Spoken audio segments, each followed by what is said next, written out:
let's talk about some horror movies. I love this time of year because it is the time of year I get to watch horror movies, I get to talk about horror movies, and I get to recommend horror movies. So this will be my horror recommendations video. Now this isn't a definitive list of my favorite horror movies of all time or anything. I mean, a lot of my faves are on here, but some of them I left off the list just because I feel like most people know about them. For instance, The Exorcist is my favorite horror movie of all time, but I'm assuming that everyone here has seen that. I feel like even people who don't like horror movies really like to watch horror movies this time of year. So let's get to it. The first horror movie on my list is The Cabin in the Woods. This movie means so much to me. I will say that personally I think you'll enjoy this movie more if you are a horror movie fan, but I truly do think it can be loved by everyone. I'm someone who pays attention to a lot of film festivals because that's just something I enjoy doing, and so I heard about this movie a couple years before it came out. All the critics were raving about how great it was, but they wouldn't release the movie because they just didn't know how to market it until Chris Hemsworth became Thor. So then this movie was finally released and we went and saw it in theaters, and it was so good. I thought there's no way this movie's gonna meet my expectations, and it totally blew them out of the water. Basically, it's kind of that cliche premise of a bunch of kids go into a cabin in the middle of the woods to have a vacation. But once they get there, they start acting differently. I can't exactly tell you why or else it will spoil some amazing surprises, but this movie is a very clever meta take on every horror movie cliche that you can think of, like the slutty blonde, the dumb jock, and the virgin. I will say I never knew how to feel about the ending, but to be honest, I have seen this movie so many times. I love it so much. It is the one movie I will always go back to again and again, and it has a little bit of everything. It does have a little bit of horror near the beginning, it has tons of humor, and it has some sci-fi elements too. I think this is just, honestly, it's just a lot of fun, and I think most people can handle this. Also, like I said, Chris Hemsworth is in it. The next movie I want to talk about is Black Rock. This is about a group of 3 girls who used to be very close friends go out to this rock to camp together. They run into some guys who live around the area, and some pretty unfortunate things go down, and someone dies, and they end up having to fight for their life. This stars Lake Bell, Katie Aselton, and Kate Bosworth, I believe. I wouldn't say that this is the greatest horror movie ever made by any means, but I really enjoyed it. I enjoyed the bonds between these 3 girls. I enjoyed some of the conflict between the girls. I thought that it felt very realistic, and I think it was eerie without being like necessarily scary. The next movie I want to talk about is Us. So this was obviously directed by Jordan Peele and stars Lupita Nyong'o. I can't believe how much I loved this movie. I liked Get Out last year, Jordan Peele's first movie, or not last year, 2 years ago now?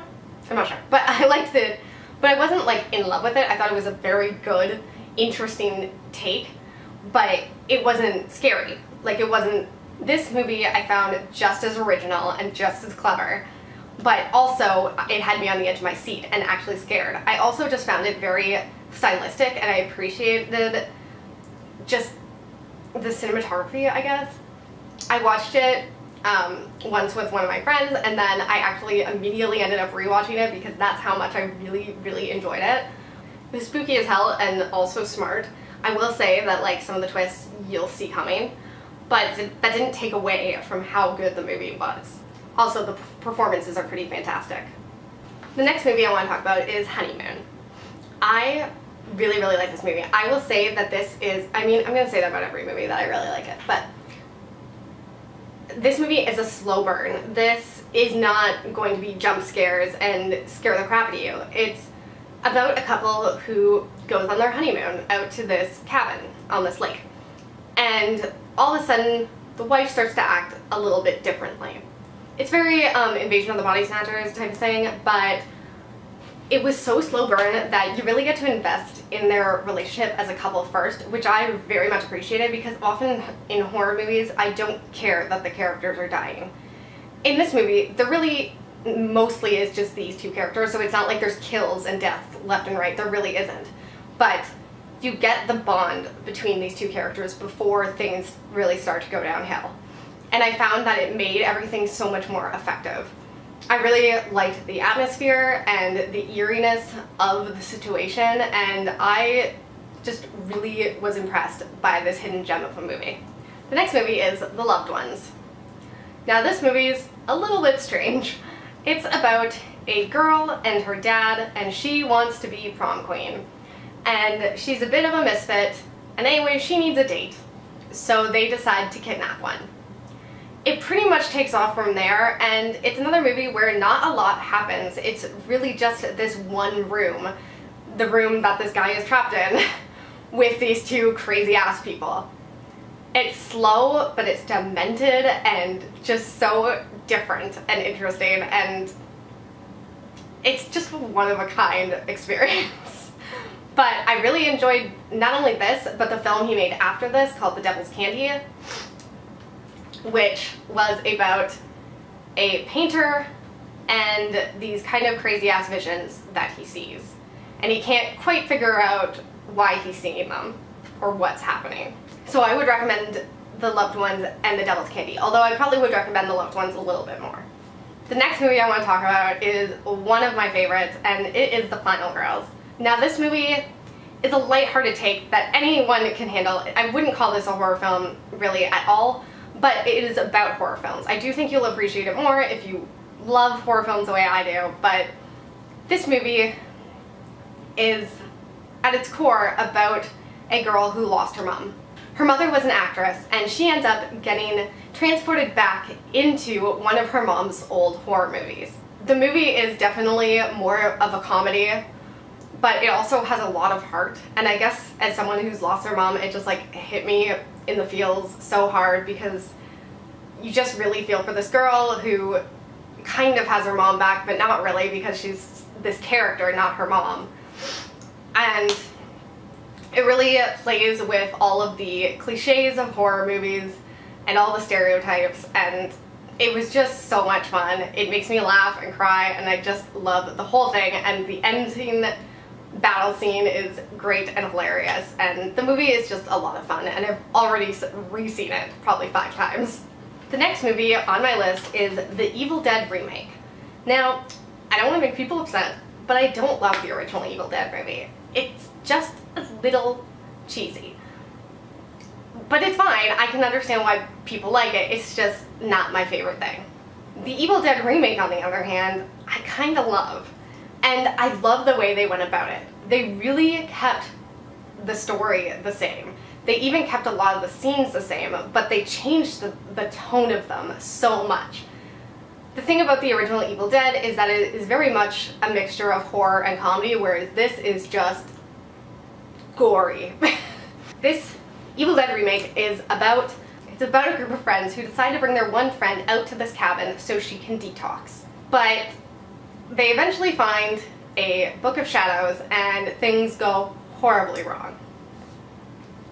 It is unbelievably gruesome, and it is interesting to see the original and then see this gory ass take on it, and know these scenes so well, but have them changed so much. It's one of the more gory and bloody movies I've ever seen, but you will remember it. The next film on my list is Oculus. This movie was about a brother and sister. The brother was convicted for the murder of their parents, and the sister believes that it was a paranormal event. He doesn't believe that anymore, but she is ready to convince him now that he's out of prison. I'm really sick of haunted house movies. I've seen so many of them, and I usually really like them, but they're just so similar. They all have the same color palette, they all have the same feeling and the same jump scares, and I mean, it just becomes to get a bit redundant after a while, but this one I just really liked. The way that they went about the story, the way that the ghost tried to trick them and trick anyone who went in the house, I thought was really interesting. And the dynamic that this brother and sister had, the guilt that the brother had and the utter faith the sister had, I just thought was really interesting. I just enjoyed this one a lot more than a lot of the recent haunted house movies that I've seen. I also very much appreciated the ending. The next movie I want to talk about is You're Next. This is basically just about a family reunion where they all get together and the one brother decides he's going to introduce his new girlfriend to his family. But then things start to go wrong and suddenly they start to die one by one. For one thing, I will say that the villains in this have a very recognizable presence. You know, when you see Freddy, Jason, Scream, whatever, like, they're a recognizable feature, and I appreciate that this has that as well, because I feel like that's kind of gone out the window. We saw this in theaters and I just loved it so much because it has horror, of course, but it also has dark comedy to it as well, which I always appreciate in my horror movies usually. It also just has a badass main character. She is kick-ass. Like, they did not know who they were dealing with, and I know that that happens a lot in horror movies where, like, there's always, like, the final girl or something, but I appreciated that in this wasn't, and she accidentally survived. Like, no, she was actually pretty damn awesome. And I thought that the lead girl did a pretty good job. I will say that, like, you're gonna see some of the twists coming, but it really is just a fun ride to go along on. The next movie I want to talk about is Hereditary. I feel like this one is pretty popular, so I'm not going to spend too much time on it, but I recently saw this and I thought this was just going to be another haunted house movie. That's what I thought it was about.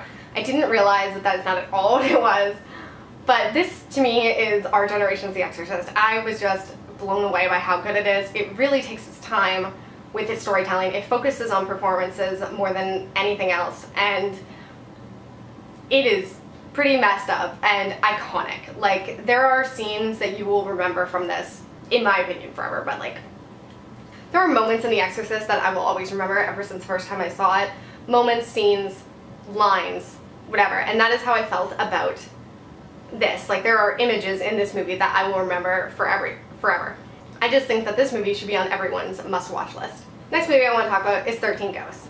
Now, this movie is kind of cheesy. I saw this movie when I was like 12 or something, I don't know. But it was a childhood favorite of mine, and I recently rewatched it, and you know what? It still holds up. It's still fun as hell. It's basically about a house that has 13 ghosts trapped in it. Somehow this one family inherited the house, but they definitely got more than they bargained for. This movie was just really fun. I appreciated all the different ghosts, and I mean, they don't talk, but they definitely have personalities and quirks of their own. It was memorable and fun, and I feel like they don't really make horror movies like this anymore. That's probably a good thing, because I'm not exactly saying this movie is good. It's probably just nostalgic. I do feel like out of the 2000s horror movies that this is one of the better ones. Next movie I want to quickly talk about is Terrifier. There's not a ton to say about this one. We picked it up on Netflix one night just to throw something on, and it's basically just about a killer clown, and I found it very creepy. I found it had really fun kills and a really memorable character and character design. There's not much to say about the plot or the acting because it's definitely not A+ material or anything, but it was definitely a creepy, good watch. I feel like it's kind of underrated. Now, clowns don't necessarily scare me, but obviously they scare a lot of other people, and I do feel like it's one of the scarier ones on this list. The next movie I want to talk about is The Ruins. This is another movie from the long genre, or the long list of movies in the tourist horror drama.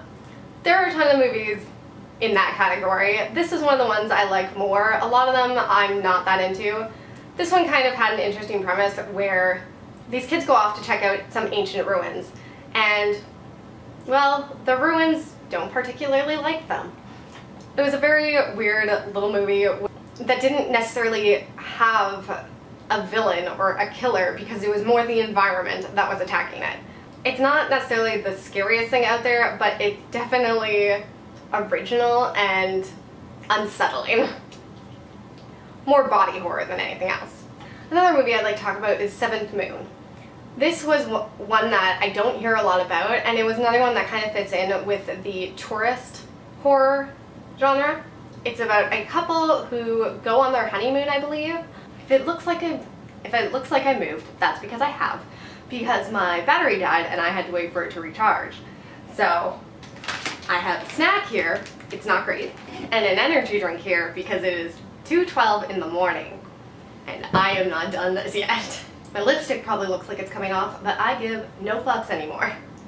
So, I believe the movie I was talking about was Seventh Moon, where a couple goes on a honeymoon to China, and they happen to get there on a festival day for the country.